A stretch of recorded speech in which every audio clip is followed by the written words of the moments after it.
और इसी तरह सर मैं आपसे पूछना चाहूँगा, जो हमारे खासदार साहब इम्तियाज़ जलील साहब, तो उन्होंने अभी काफ़ी सारा लोगों को लेकर कुछ रैली वगैरह भी निकाला है। क्या अगर ये आवाज़ जो अभी यहाँ पर उठा रहे थे, अगर यही वो पार्लियामेंट में इसमें उठा दे तो फिर आपकी इस पे क्या राय है? देखिए, अभी तो काफ़ी देर हो गई है इस बात में। ये जो आवाज़ उठानी चाहिए थी, ये अगर आवाज़ उठानी थी तो ये 29 जून को जब ये फैसला उद्धव ठाकरे सरकार ने दिया, उस वक्त, और बाद में 16 जुलाई को आपके शिंदे सरकार ने उसको फिर से नए से थोड़ा नाम बदल करके उन्होंने इसको लेके आए। उस वक्त अगर पार्लियामेंट में ये आवाज़ उठाई जाती, थोड़ा सा लेटर करस्पॉन्डेंस होम मिनिस्ट्री और पीएमओ से किया जाता, तो मुझे लगता है कि जो सेंटर की एनओसी आई वो रुक सकती थी। लेकिन अब इसका उन्होंने क्या किया नहीं किया, ये जवाब तो वो ही दे सकेंगे। लेकिन एक जिम्मेदार होने के नाते, क्योंकि ये जो डॉक्यूमेंट्स जब हमने सब केस का जब देखा, तो उसमें ये देखा कि चंद्रकांत खैरे एक्स एमपी के तौर पे वो सामने आए। उन्होंने, जब वो एमपी थे तो उन्होंने एक बिल भी पारित किया था जो कि उनके एमपी टाइम का था। उसके बाद में उन्होंने ये जो यहाँ पे 2020 में जो हुआ महानगर पालिका के द्वारा ख़त्म होने से पहले जो एक इन्होंने भेजा था यहाँ पे, बाद में स्टेट गवर्नमेंट ने उस पर एक्ट अपॉन किया, उसमें एक्स एमपी के लेटर्स के ऊपर और उसकी डिमांड पे काम हुआ। अगर ये सिटिंग एमपी की तरफ से भी लेटरबाजी हुई होती होम मिनिस्ट्री को, पीएमओ को, और पार्लियामेंट में इस पर कुछ बात की जाती, तो मुझे लगता है वो रिकॉर्ड बन सकता था। अब वो क्यों, कितना किया नहीं किया, ये जवाब तो वही दे पाएंगे। हमको तो कहीं देखने में केस में नहीं आया ये चीज़। जैसा कि अभी आपको क्लियर हुआ कि ये आवाज़ जो उठानी चाहिए थी, ये बहुत पहले जब जून में इसका मुद्दा निकला था नामकरण का, नाम चेंज का, तो उस वक्त हमें चाहिए था कि हम पार्लियामेंट में आवाज़ उठाए, लेकिन उस वक्त हम आवाज़ उठा नहीं पाए। तो अब जो हमें दिक्कतों का सामना करना पड़ रहा है, तो ये आप देख रहे हैं अली न्यूज़ औरंगाबाद। मैं जावेद खान। हम आपके लिए हर रोज़ एक न्यूज़ लाते हैं, सही न्यूज़, सही खबर आपके लिए लाते हैं। आप हमारे चैनल को लाइक कीजिए, शेयर कीजिए और सब्सक्राइब कीजिए। आप देख रहे हैं अली न्यूज़ औरंगाबाद। आप देख रहे हैं अल हिंद न्यूज़ औरंगाबाद।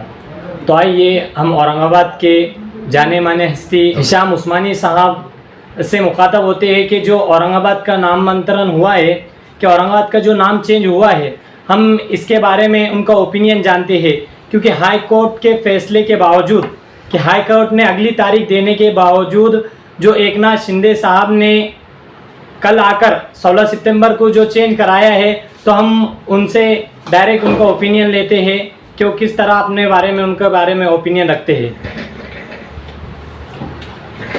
कल मुख्यमंत्री ने आकर जो औरंगाबाद के नाम को बदलने की एक घोषणा की है, इसके बारे में जुलाई 2022 से याचिका दर्ज है और ये मैटर जो है ये हाई कोर्ट के सामने चल रहा है। पिछली तारीख जो हुई थी 30 अगस्त को, उसमें सरकार की तरफ से सरकारी वकील अटॉर्नी जनरल के पास से ये कहा गया था कि इस वक्त हमारा रेवेन्यू डिवीज़न जो है, जिसमें तालुका, डिस्ट्रिक्ट और डिवीज़न, उसका नाम बदलने का कोई इरादा नहीं है और लिहाजा ये जो याचिकाएं हैं उसको प्रीमेच्योर करार देते हुए रद्द किया जाए। लेकिन शहर के अंदर महानगर पालिका पे जो इन्होंने नाम चेंज किया, उसके बारे में भी इन्होंने एक फाइनल नोटिफिकेशन लाया है। और जो ग्रामीण का है, उसका इनका ये कहना था कि हमने वो ड्राफ्ट नोटिफिकेशन है वो फाइनल नहीं है।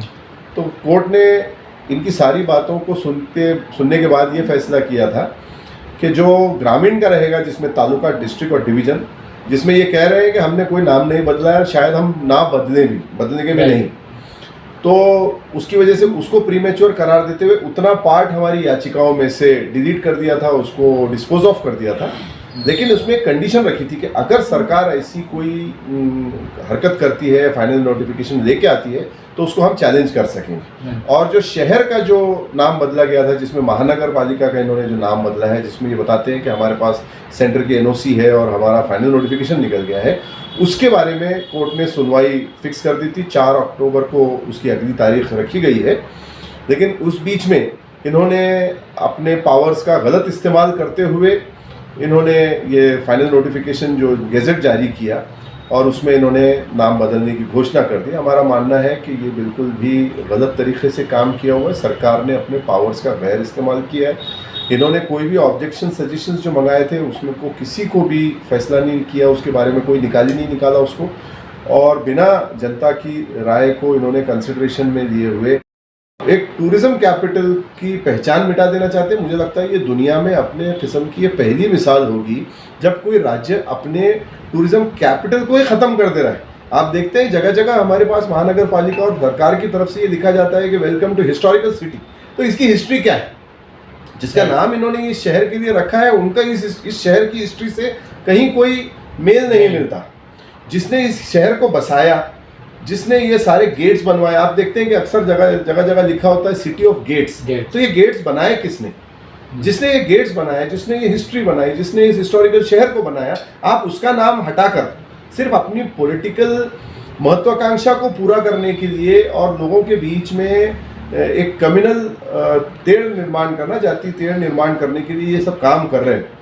तो ठीक है, ये उनकी राजनीति हो सकती है। हमारे जो शहरवासी हैं हम इस बात को बिल्कुल तस्लीम नहीं करते। इंशाल्लाह हम जो है सब मिल के उसमें, मेरे साथ याचिकाकर्ता में मेरे दोस्त संजय वाघमारे जी भी हैं, तो इसमें कोई ऐसा कोई एंगल कम्युनल बिल्कुल नहीं।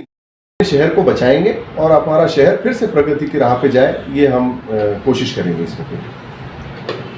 जैसा कि हमने इनका ओपिनियन जाना, बहुत ही बढ़िया से इन्होंने हमें क्लियर कराया है।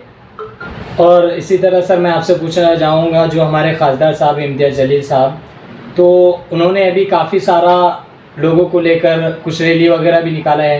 क्या अगर ये आवाज़ जो अभी यहाँ पर उठा रहे थे, अगर यही वो पार्लियामेंट में इसमें उठा दे तो फिर आपकी इस पर क्या राय है? देखिए, अभी तो काफ़ी देर हो गई है इस बात में।